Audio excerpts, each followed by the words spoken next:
On today's episode, I have with me a new friend, Scott Lambie. How you doing, Scott? Good, Eric. How are you? Great. I'm excited to hear about your new ministry, Rescue One More. I feel like putting our faith into action is one of the greatest antidotes to our post-Christian world. Talk a little bit about the origins of Rescue One More. Oh, wow, Eric. It's a bit of a long story, but my wife and I got saved in our early 30s, and we're both doing high tech stuff in Austin at the time. And not long after getting saved, we felt like we were being called to help children in poverty. I'm going to go real quick through that, but long story short, started serving in our local church, and then got connected with the African Children's Choir. Moved to Africa for 7 years, Wow. and during that time, we adopted three children from Africa. Two young ladies. One of the young ladies, her name's Vanessa, was sexually abused before she came to stay with us. Mm. And we got back to Austin, and during the COVID lockdown time, Vanessa started talking about using her story to help other girls back in Uganda who are suffering from sexual abuse. And so we started to piece together solutions, which turned out to be Rescue One More. And 2.5 years ago, we launched it. And we've been in Uganda rescuing children for the past 2.5 years, setting up teams, safe shelter, and doing outreaches into communities and working with the local government of Uganda to combat sexual abuse of children over there in It's the name of, amazing. yeah. That is amazing. And obviously, you absolutely jumped in, put your faith in action. I want to hear, I have so many questions, but first, I'd just love to hear for a moment what helped you as Austinites, and you're in a progressive city, you're adults, you're 30 years old. Like, what was it that helped you to find faith? I think, especially speaking to Christian leaders, there are a lot of me out there uh, working in the high tech world, depending on, whatever political affiliation you're in, kind of wondering what the meaning of life is and looking for some purpose, and really, Yeah. having chased that in money for a very long time, getting to the point where the money was there and then finding no fulfillment out of it. You start searching for something more. And for us, it was looking down the road of Buddhism, yoga, running marathons, all of these different avenues that finally ended up getting us to a point where we found Jesus. Jesus found us. We started following him. But there's a lot of men out there who are just suffering in their tech jobs and making the money, getting all the stuff. And for me, I think what ended up happening was the greed. There's only so much you can really kind of do to feed greed, and then your spirit's calling and longing for something different. And it just so happened that the right people were around us at that time to point us in different directions, and surround us with good advice and some discipleship, which ended up leading us to the Lord. So, Wow, I love it. yeah, It's such a yeah. beautiful story. And then to continue that beautiful story, not only living in Africa, adopting these kids, but in many ways, it feels like you're created this in order to help Vanessa live out her calling. Like there is this beautiful sense of, I can't remember from your website, over 60 kids have been rescued, 158 children have been served. There's 65 perpetrators arrested, 26,000 educated on this awful situation. Let's talk a little bit more about that. How has your ministry been able to go in and make such a difference in such a short time? And then how can churches be involved in what you're doing? Oh, yeah. So I think when we left Uganda, we were there for 7 years and made so many friends and connections in our ministry time there. that it almost felt like we left a lot of things behind, and we're like, how God gave us so much, gave us so many relationships and connections with ministries and in the government, and it felt like there was something there. So when this when this purpose, this mission came up, it seemed like all of the pieces of the puzzle were already on the table. Like we had relationships with the right people. And one of our good friends here, who was actually a big part of our salvation story, pointed us to the Children's Advocacy Centers of Texas. And they have an amazing solution for dealing with the sexual violence problem of children in Texas.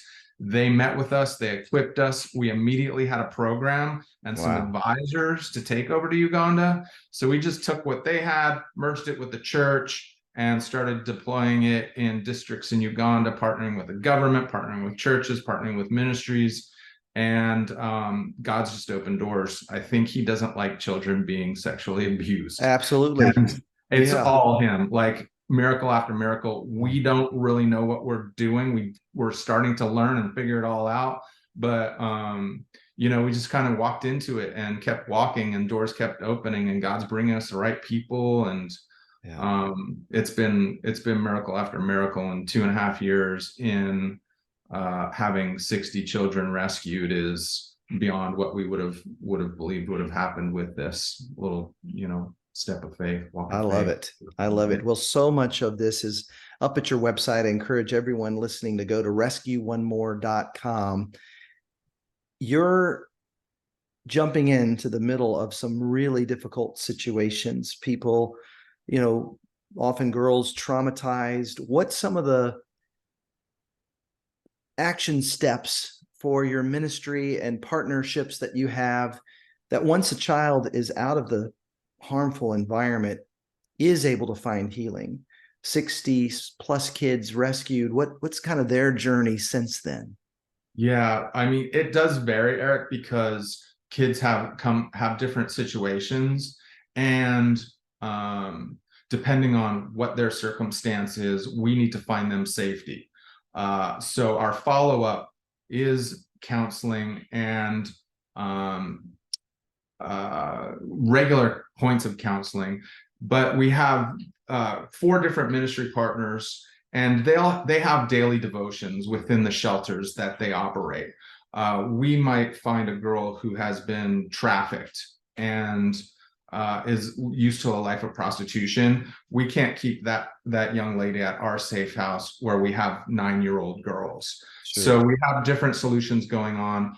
All of the solutions that we have in place right now include teaching the girls about Jesus, having them open up about their trauma, getting a trusted social worker in front of them, whether they could even stay at home. If we remove the perpetrator from the situation, they could stay at home, but our social workers go out and meet them where they are and disciple them. We've had girls who just a few weeks ago borderline suicidal because of the trauma that they've been through, and our mentors have been able to sit with them, pray with them, and lead them to Jesus. And we've seen that happen. When you're lost in the world of trauma and lost after your community turns its back on you and your family turns back on you, and there's someone that is loving you and teaching you about the Lord, there's something that really kind of happens to people's spirits and souls, and they're willing to accept Jesus and follow him. And that's our goal, and that's our hope, is that we can't be with these girls for the rest of their lives, but Jesus can. So we start that relationship, make that introduction, and then pray for them as they go out into the world again and try to put their lives back together. I love it. Well, to me, you and Sarah, and now your kids, Vanessa is one of the co-founders and spokespersons. I just think it's a beautiful expression of our faith in action. If the world saw how our lives have been transformed by Jesus and we bring more of heaven to earth, and you're literally rescuing kids from hell on earth, you are just demonstrating such a beautiful expression of what the church should be. How was discipleship in your experience, in your life, moving you not just to learning a little bit more about God, but to like, I'm going to actually live this out? Like, what are some of the other tips from your experience that church leaders could hear? Like, how do we raise up more Scott and Sarahs in the world? Oh, the big thing for us, the big game changer for us, I think, was the church we were attending, we were so lost and confused, and we went to one of the pastors and explained what was going on with us. And he introduced us to this lady named Mitzi Reese, and she came over to our house and read John with us for 6 months and prayed for us. And that's it. But within the chapter of John, there's so much there. Like, all you need is a scripture and someone maybe to sit there and help you understand it, and relate to you and answer your questions. And for us, that's what the experience was. And so I had a friend. I'll just add this. I had one other friend. When I was going through this tumultuous time in my spirit, I was explaining to my friend what was going on. He was like, "You need to talk to God." And I didn't even know what he meant by that. I was so far, like, I was an atheist. I grew up, outside of the church. But he said, "You need to talk to God," and that opened my mind to actually do that. And so I'd walk around and say, "Okay, God," and just engage in that conversation where I had never really tried that before. So I think the combination of those things, reading the Bible with someone and getting to understand it, and just talking to God. It's simple, but meeting people where they are. And yeah, and it was in the context of community. And then what opened your hearts to the idea of even moving to Africa?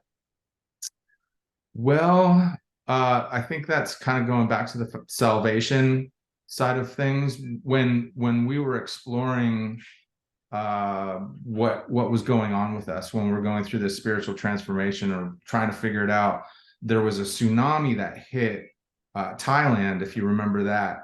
Tragic. And Yeah. I was watching the news and heard stories about children being abused in Thailand in the aftermath of that disaster. And for the first time, I wanted to do something about it. So I think God was like, Yeah. like, you hear about disasters on the TV and you just click, click, click. But for the first time, something was welling up inside of me that was like, you need to go do something about this. Wow. And that was, I think, what called us and ended up continuing to lead us in where we would go on the mission field. So we did some mission trips to Mexico on a pretty regular basis. And then some friends of mine invited me to Africa after some violence went down in Kenya. Some post-election violence went down in Kenya. We worked with kids there. And I just knew when we were in the slums in Kenya that this was where God wanted us to be. And so wow, months later, we moved over there. That's amazing. There's a great quote from Mark Twain.